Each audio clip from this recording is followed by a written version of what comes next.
You go under anesthesia. 1 second you're lying on a cold operating table. Bright lights above you. The smell of antiseptic in the air. A mask being placed over your face. And then nothing. Not darkness. Not dreams. Not silence. Just nothing. A complete absence of everything. No time passing. No awareness of existing. You are here, and then you are not. And then you are again. And 2 hours have disappeared from your life like they never happened. Where did you go? Your body was right there the entire time. Your heart was beating. Your lungs were breathing. Your brain was technically functioning.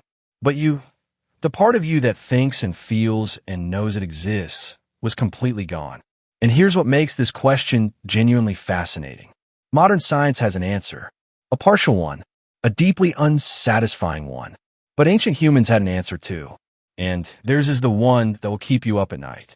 Let's start with what we actually know. General anesthesia is not sleep. This is the first thing anesthesiologists want you to understand.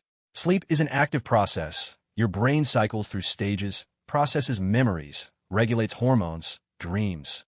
You are doing things when you sleep. Anesthesia is something else entirely. What anesthetic drugs actually do, at a neurological level, is disrupt the brain's ability to integrate information. Your brain is still receiving signals. Your senses are still technically functioning. But the mechanism that takes all that information and weaves it into a coherent conscious experience, that mechanism gets switched off.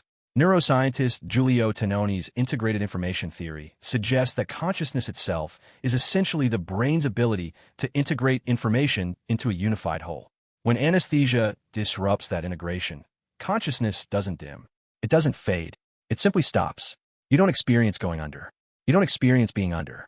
You experience waking up, and between those two moments there is nothing. No duración. No gap. Just a hard cut from one moment to the next. Scientifically, you weren't anywhere. But that answer, you weren't anywhere, has never satisfied human beings. Not today, and definitely not 200,000 years ago. Ancient humans didn't have anesthesia, but they had something remarkably similar in experience. Fainting, fever-induced unconsciousness, comas from head injuries, seizures, deep trance states induced by ritual, by exhaustion, by plants. And every single time someone lost consciousness and came back, ancient humans asked the exact same question you just asked. Where did they go? The answer they arrived at, independently across every culture on every continent, was the same. The soul left the body. Not metaphorically, literally. The part of a person that made them who they were. Their awareness, their personality, their essence was understood to be a separate entity that inhabited the body but was not permanently attached to it. The ancient Egyptians called it the Ka, the vital life force that could separate from the physical body during sleep, during illness, during death. When someone lost consciousness unexpectedly, the Ka had wandered. The task of the healer was to call it back. The ancient Greeks had the concept of the psyche, originally meaning breath or life force, which was understood to temporarily depart during unconscious states. Coming back to consciousness was literally described as the psyche returning to the body. Across Siberian and Central Asian shamanic traditions, the shaman's entire practice was built around the ability to deliberately send their own soul out of their body, travel through spirit realms, and return with knowledge or healing. What we might call a trance state, they understood as a controlled soul journey. And here is what is genuinely extraordinary about this. Every single one of these ancient frameworks, the Ka, the psyche, the shamanic soul journey, was built on real observed experience. People really did lose consciousness and come back. People really did report experiences during fever states and near-death moments that felt more real than ordinary reality. People really did return from unconscious states fundamentally changed, calmer, stranger, somehow different. Ancient humans weren't inventing the soul out of nothing. They were trying to explain something genuinely mysterious that they kept witnessing and experiencing firsthand. Here is where it gets genuinely uncomfortable. Modern neuroscience says consciousness is produced by the brain. When the brain stops integrating information, consciousness stops. There is no soul floating free. There is no Ka wandering. There is simply a pause in processing. But there is a problem with this explanation that neuroscientists themselves openly acknowledge. We cannot actually explain why there is conscious experience at all. We can map which brain regions activate during different mental states. We can disrupt consciousness with drugs and observe the results. We can measure neural correlates of awareness.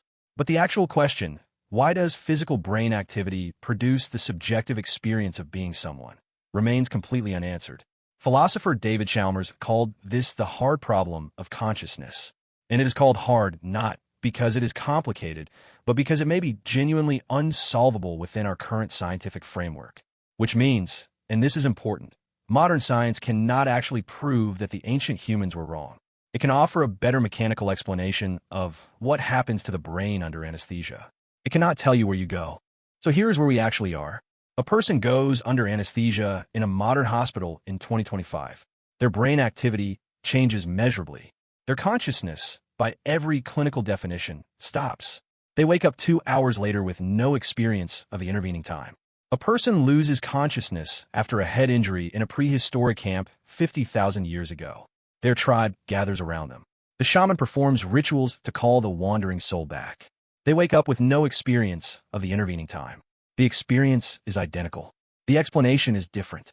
And neither explanation, the neuroscientist's disrupted integration nor the shaman's wandering ka, can fully account for the deepest part of the mystery. The part that asks, what exactly is the thing that experiences? What is the you that wasn't there? Ancient humans looked at unconsciousness and saw a door, a threshold between the world of the living and something beyond it. They built entire spiritual systems, entire civilizations around that threshold. The Egyptian Book of the Dead, the Tibetan Book of the Dead, the shamanic spirit journeys of every indigenous culture on Earth. All of it, every bit of it, grew from the same simple, terrifying experience of watching someone disappear from themselves and come back. The same experience you have every time you go under. Modern science gave us the mechanism. Ancient humans gave us the question. And the question, where do you go, is still, after 200,000 years of human existence, completely open. Maybe that's the most human thing of all. Not the answer. The fact that we never stopped asking. Hope you found the answer to where your soul goes under anesthesia, or maybe just a deeper version of the question. For more such fascinating stories connecting ancient human wisdom to the modern world, subscribe to Cuckai. Previous video link is in the description. Until next time, goodbye.